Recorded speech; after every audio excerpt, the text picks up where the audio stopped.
आपल्या चॅनलवरती सर्वांचं मनापासून स्वागत आहे. तर आता आजच्या व्हिडिओमध्ये मी तुम्हाला शुक्रवारी करण्याच्या खूप महत्त्वाच्या सेवा सांगणार आहे. आपल्याला प्रत्येकालाच आर्थिक प्रगती व्हावी अशी वाटत असते. कितीही आपली आर्थिक प्रगती होत असली, कितीही आपली परिस्थिती चांगली असली, तरी प्रत्येकाला वाटतं की आपल्या घरामध्ये माता लक्ष्मीने वास करावा, आपली परिस्थिती ही आणखीन जास्त सुधारावी. तर बघा, आपण जर काही शुक्रवारचे उपाय केले तर नक्कीच आपल्या आर्थिक प्रगतीमध्ये वाढ होते आणि नक्कीच खूप चांगले बदल आपल्याला जाणवतात. बऱ्याच वेळेला आपण खूप मेहनत घेत असतो, पण त्याचा मोबदला आपल्याला विशेष मिळत नाही, किंवा आपण जेवढं काम करतोय त्या कामाच्या पटीने आपल्याला पैसा मिळत नाही, किंवा आपण घरामध्ये जे सुख समृद्धी भरभराट म्हणतो ते होत नाही. प्रत्येकालाच वाटतं की आपल्या घरामध्ये भरभराट असावी, सर्व काही आपल्याला मिळावं असं प्रत्येकाला वाटत असतं. बघा, दर शुक्रवारी जर सातत्याने तुम्ही हे उपाय केले तर नक्कीच त्याचा तुम्हाला खूप फायदा होईल. तुम्ही हे जे उपाय आहेत ते संकल्पयुक्त देखील करू शकता. म्हणजे 11 शुक्रवार, 21 शुक्रवार अशा पद्धतीने तुम्ही हे उपाय करू शकता, किंवा फक्त सेवा म्हणून तुम्ही दर शुक्रवारी देखील या सेवा किंवा हे उपाय करू शकता. आता घरातल्या ज्या महिला असतात, जी मुख्य महिला असते, कर्ती स्त्री असते, तिने केलं तर अतिशय उत्तम.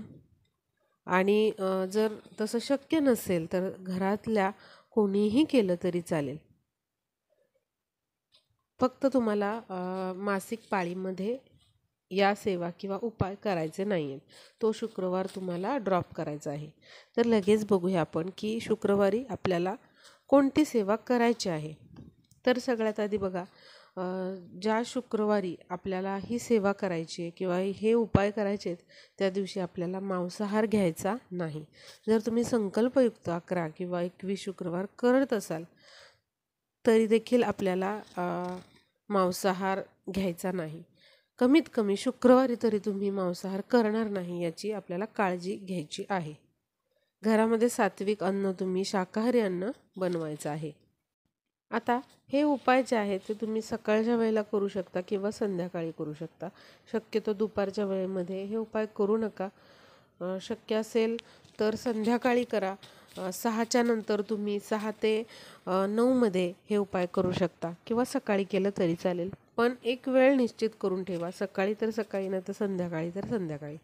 आपल्याला दर शुक्रवारी नित्यनियमाप्रमाणे रोजची देवपूजा करतोय तसं करून घ्यायची आहे. आधी स्नान करून घ्यायचं आहे आणि देवपूजा झाल्यानंतर आपल्याला जी लक्ष्मी मातेची मूर्ती आहे तुमच्याकडे घरामध्ये ती घ्यायची आहे. त्या मूर्तीला दर शुक्रवारी आपल्याला दुधाने, पाण्याने अभिषेक करायचा आहे, किंवा पंचामृत बनवलं तरी चालेल. आणि जिथे तुम्ही लक्ष्मीची मूर्ती ठेवताय तिथेच ठेवली तरी चालेल, किंवा एक छोटासा पाट मांडून त्यावरती लाल वस्त्र अंथरून लक्ष्मीची मूर्ती तिथे ठेवली तरी चालेल. लक्ष्मीची मूर्ती तिथे ठेवल्यानंतर एखादं अत्तर असेल तुमच्याकडे तर ते देवीला लावून घ्या, नसेल तर काही हरकत नाही. सुवासिक अगरबत्ती लावून घ्यायची आहे, धूप लावून घ्यायचा आहे, आणि दिवा तर आधीच आपल्याला प्रज्वलित करायचा आहे आणि नंतरच हे पूजन करायचे. आता लक्ष्मी मातेला हळद कुंकू वाहून घ्यायचं आहे. त्यानंतर काय करायचं आहे बघा, एक खूप महत्त्वाची गोष्ट आपल्याला करायची आहे. आता तुमची एखादी सोन्याची अंगठी असेल किंवा कुठलाही तुमचा सोन्याचा दागिना असेल तो घ्या. तुमचाच पाहिजे असं काही नाही, घरातील इतर सदस्यांचा देखील तुम्ही घेऊ शकता. आणि असा हा दागिना घ्यायचा आहे. सोन्याचा दागिना नसेल तर तुम्ही एखादी चांदीची वस्तू घेऊ शकता, किंवा चांदीचा कॉईन असतो लक्ष्मीचा आपल्याकडे, तो तुम्ही घेतला तरी चालेल.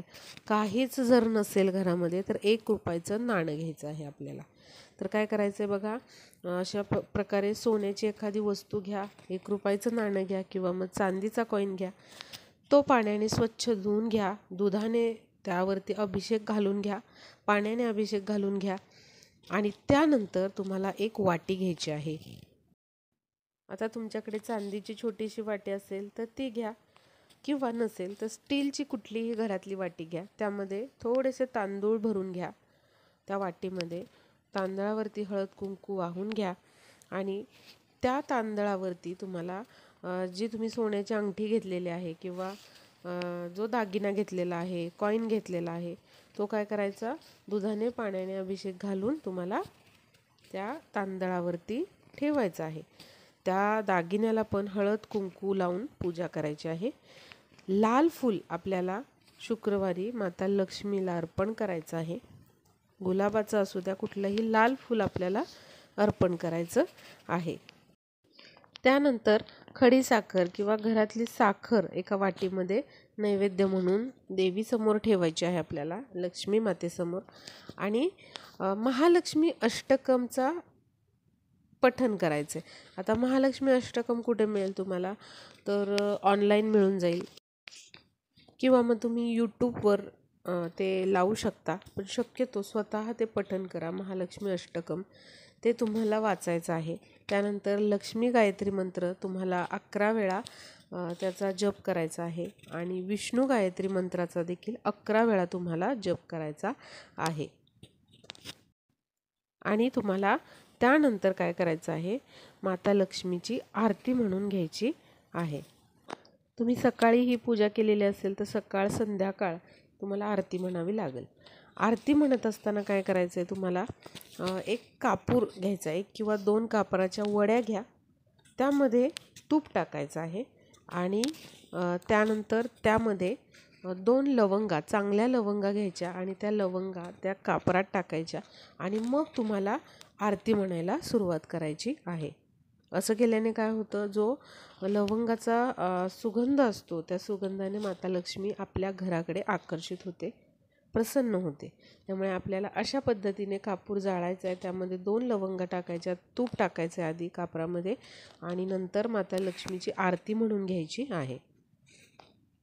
आता बघा, शुक्रवारच्या दिवशी जमत असेल तुम्हाला तर आवर्जून तुम्ही गाईच्या तुपाचा दिवा माता लक्ष्मीच्या पूजेसमोर लावा. अगदी 5 मिनिटं का जळेना, पण प्रयत्न करा की गाईच्या तुपाचा दिवा हा आपण लावला पाहिजे. शक्यच नसेल तर तुम्ही कुठल्याही तेलाचा दिवा लावू शकता, पण तुम्ही प्रयत्न करा की गाईचं तूप वापरण्याचा किंवा ज्या वाती मिळतात, फुलवाती मिळतात, तयार वाती, तर त्या देखील तुम्ही लावू शकता. तसा पण तुम्ही दिवा तुपाचा देवीसमोर लावू शकता. आणि आपल्याला हात जोडून प्रार्थना करायची आहे लक्ष्मी मातेला की माझी अशी आर्थिक अडचण आहे किंवा जी कुठली तुमची इच्छा पूर्ण आहे, काहीही असेल, प्रॉपर्टी संबंधीची असेल किंवा अजून काहीही असेल, ती तुम्हाला तिथे मातेला बोलून दाखवायची आहे आणि लवकरात लवकर ती इच्छा पूर्ण कर असं सांगायचं आहे. दर शुक्रवारी आपल्याला तुळशीसमोर एक दिवा लावायचा आहे. गाईच्या तुपाचा असेल तर अतिउत्तम, जमत नसेल तर तुम्ही कुठल्याही तेलाचा दिवा लावायचा आहे. पण अवश्य तुम्हाला शुक्रवारी संध्याकाळी तुळशीसमोर दिवा हा प्रज्वलित करायचा आहे. आता अशी पूजा झाल्यानंतर आपल्याला अजून एक खूप महत्त्वाची सेवा करायची, ती म्हणजे जर तुमच्याकडे श्रीयंत्र असेल तर अवश्य तुम्ही काय करायचं आहे, ही पूजा झाल्यानंतर श्रीयंत्रावर देखील दुधाने पाण्याने अभिषेक करायचा आहे, अक्षता व्हायच्या आहेत, धूप दीप श्रीयंत्राला दाखवायचं आहे, फूल अर्पण करायचं आहे, एखादं खडीसाखरेचा नैवेद्य दाखवायचा आहे आणि त्यानंतर तुम्हाला या श्रीयंत्रावरती कुंकुमार्चन करायचं आहे. कुंकुमार्चनचं जे पुस्तक आहे ते तुम्हाला स्वामींच्या केंद्रामध्ये मठामध्ये मिळून जाईल. नसेल श्रीयंत्र अवश्य तुम्ही घ्या. बघा, ज्या घरामध्ये श्रीयंत्र असतं तिथे कशाची कमी नसते. आर्थिक परिस्थिती जर तुमची खूप खालावलेली असेल आणि तुमच्याकडे जर हे श्रीयंत्र तुम्ही आणलं आणि त्याच्यावरती कुंकुमार्चनची ही जर सेवा तुम्ही दर शुक्रवारी किंवा मंगळवारी पौर्णिमेला करत असाल तर नक्कीच तुमची आर्थिक परिस्थिती ही चांगली होते.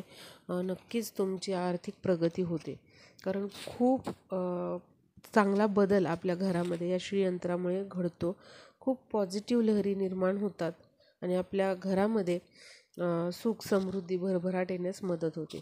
तर तुमच्याकडे जर असं श्रीयंत्र असेल तर आपल्याला यावरती दर शुक्रवारी अशी पूजा झाल्यानंतर आणि जर तुम्ही लागोपाठ 11 शुक्रवार किंवा 21 शुक्रवार ही कुंकुमार्चनची सेवा जर दर शुक्रवारी केली तर याचे तुम्हाला खूप चांगले फायदे बघायला मिळतील. तुमची जे काही आर्थिक नुकसान झालेले आहे ते देखील या सेवेमुळे भरून निघेल, इतकी ही प्रभावी सेवा आहे. आता बघा, मी तुम्हाला सांगेल की लवकरात लवकर श्रीयंत्र तुम्ही घ्या. नसेल तुमच्याकडे, आता तुमच्याकडे समजा श्रीयंत्र नाही आहे आणि मग तुम्ही ही सेवा कशी करणार? तर काय करायचं, अशी ही पूजा तुम्हाला शुक्रवारी मांडून घ्यायची आहे. मी आत्ता सांगितलेली लक्ष्मी मातेची जो दागिना आहे किंवा जे कॉईन आहे ते पूजून घ्यायचं.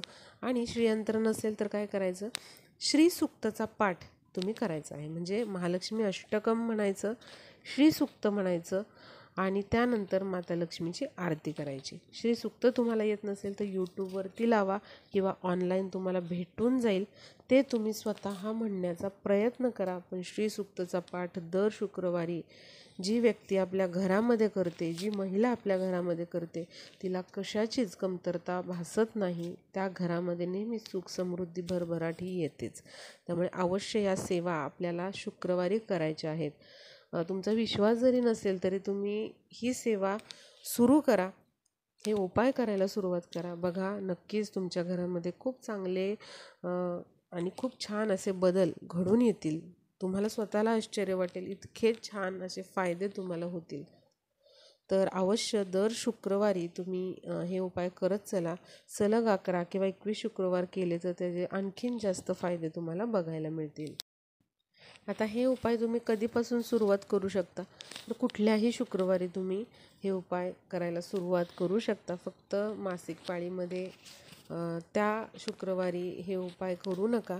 किंवा सुतक असेल तरी देखील आपल्याला या गोष्टी आपल्या घरात करायच्या नाही आहेत, तर इतर दिवशी तुम्ही या करू शकता. तर व्हिडिओला जास्तीत जास्त शेअर करा, म्हणजे सर्वांना शुक्रवारी करायचे हे उपाय कळतील आणि सर्वजण हे उपाय करू शकतील. भेटूया पुढच्या व्हिडिओमध्ये.